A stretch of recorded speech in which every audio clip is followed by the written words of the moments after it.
I have two poems by English classical scholar and poet A.E. Housman, who lived from 1859 through 1936.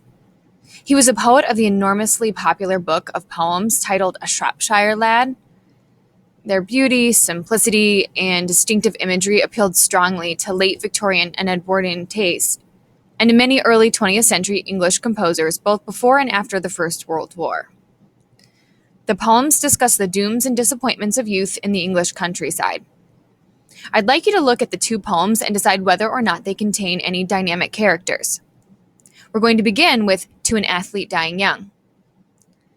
The time you won your town the race, we cheered you through the marketplace. Man and boy stood cheering by, and home we brought you shoulder high.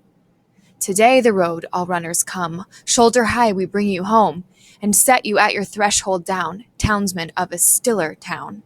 Smart lad, to slip betimes away from fields where glory does not stay, and early though the laurel grows, it withers quicker than the rose. Now you will not swell the rout of lads that wore their honors out, runners whom renown outran, and the name died before the man.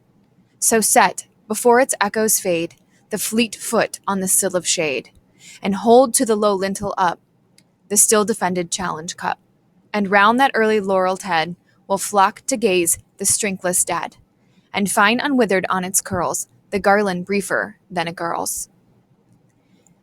Take a few moments to reread the poem and to think carefully about the situation. Think about the narrator and the athlete and decide, do you have any dynamic characters?